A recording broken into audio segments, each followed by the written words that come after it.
حضرت سلیمان علیہ السلام اور ملکہ سبا کا بہت مشہور قصہ ہے۔ یہ وہ قصہ ہے جس کو اللہ پاک نے قرآن کریم میں بھی بیان فرمایا ہے۔ حضرت سلیمان علیہ السلام نے ہدہد نامی پرندے سے کہا کہ تو بغیر میری اجازت کے کہاں چلا گیا تھا؟ جب تک تو غیر حاضری کی صحیح دلیل یا صحیح وجہ نہیں بتائے گا تب تک تجھ کو معاف نہیں کیا جائے گا۔ یہ سن کر ہدہد نے کہا کہ ملکہ سبا کی بہت بڑی حکومت ہے اور وہ اللہ کو چھوڑ کر سورج کو سجدہ کرتے ہیں۔ ہدہد کی اس بات کو سن کر حضرت سلیمان علیہ السلام نے کہا کہ یہ میرا خط ہے، جا اور ملکہ سبا کو دے دے۔ لہٰذا ہدہد نے وہ پرچی لے جا کے ملکہ سبا کو دے دیا۔ ناظرین، اب آپ سوچ رہے ہوں گے کہ اس خط میں ایسا کیا لکھا تھا؟ اس میں لکھا تھا کہ انہو من سلیمان، یعنی یہ خط سلیمان علیہ السلام کی طرف سے ہے۔ وانہو بسم اللہ الرحمن الرحیم، یعنی اس مضمون کی ابتدا اللہ کے نام سے شروع کرتا ہوں جو بہت مہربان اور نہایت رحم کرنے والا ہے۔ یہاں سے ایک سبق ملا کہ ہر کام کی ابتدا بسم اللہ سے ہونی چاہیے۔ آج کے وقت میں لوگ 786 یا پھر اسی طرح کی چیزیں لکھتے ہیں۔ ہم کو سمجھنا ہوگا کہ بسم اللہ کی برکت بسم اللہ سے آئے گی، نہ کہ دوسری چیز سے۔ اس کے بعد حضرت سلیمان علیہ السلام نے لکھا، اللہ تعالی علیہ، بات یہ ہے کہ سرکشی مت کرو، وَأْتُونِي مسلمین، اور فرما بردار بن کر چلی آؤ۔ اصل میں حضرت سلیمان علیہ السلام نے بسم اللہ کہہ کر یہ میسج دے دیا تھا کہ حکومت صرف اللہ کی ہے، حکومت کا حق اللہ کا ہے اور نظام بھی اللہ کا چلے گا۔ جب ملکہ سبا کے پاس یہ دھمکی بھرا پرچہ پہنچا تو اس نے دوبارہ مشورہ کیا اور اپنے درباریوں سے کہا کہ یہ بندہ لالچی نہیں ہے، چلو ان کے پاس بات چیت کے ارادے سے چلتے ہیں کہ آخر بات کیا ہے۔ تو قرآن کہہ رہا ہے کہ حضرت سلیمان علیہ السلام کو اطلاع مل گئی کہ ملکہ سبا وہاں سے چل پڑی ہے۔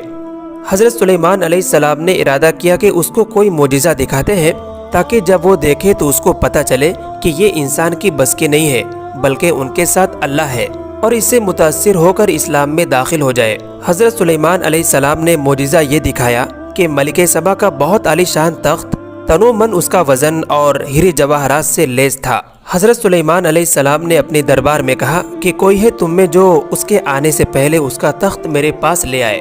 قرآن کہتا ہے کہ ایک جن کھڑا ہوا اور اس نے کہا کہ سلیمان علیہ السلام، آپ یہ کہہ رہے ہیں کہ وہ یہاں پہنچے گی پھر تخت آئے گا؟ ارے آپ کی مجلس ختم ہونے سے پہلے وہ تخت آپ کے سامنے حاضر کر دوں گا۔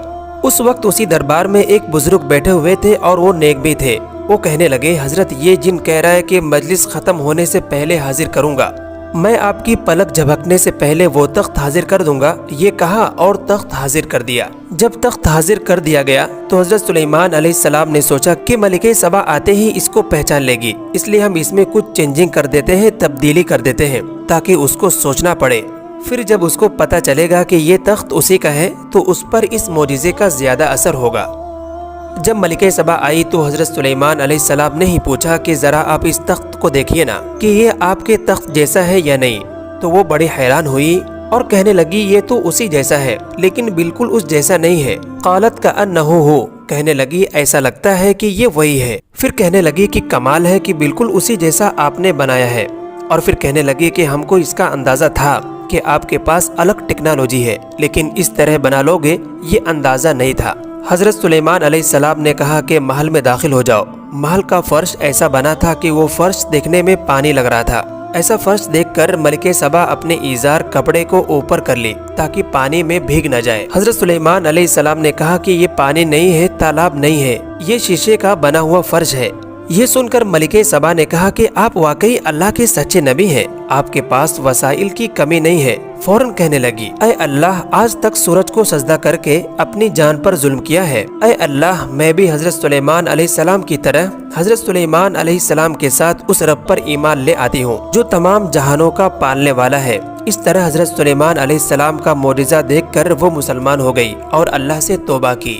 ناظرین، جب اللہ پاک کسی کے لیے ہدایت لکھ دیتے ہیں تو وہ حجت بازی نہیں کرتا بلکہ اللہ سے توبہ تائب ہو کر اللہ کو راضی کر لیتا ہے۔ یہ تھا حضرت سلیمان علیہ السلام اور ملکہ سبا کا پورا قصہ۔ امید ہے کہ آپ کو یہ قصہ پسند آیا ہوگا۔ اگر آپ کو پسند آیا ہے تو آپ اس کو شیئر کریں، اور اس طرح کے واقعات اور معلوماتی چیزیں اگر آپ سننا چاہتے ہیں تو ہمارے چینل اسلام کی فضا کو سبسکرائب کریں اور ساتھ ساتھ بیل آئیکن بٹن کلک کریں تاکہ آپ کے پاس اس طرح کی چیزیں سب سے پہلے مل جایا کریں۔ انشاءاللہ پھر ملاقات ہوگی ایک نئے ویڈیو کے ساتھ، تب تک کے لیے تمام دوستوں کو اللہ حافظ۔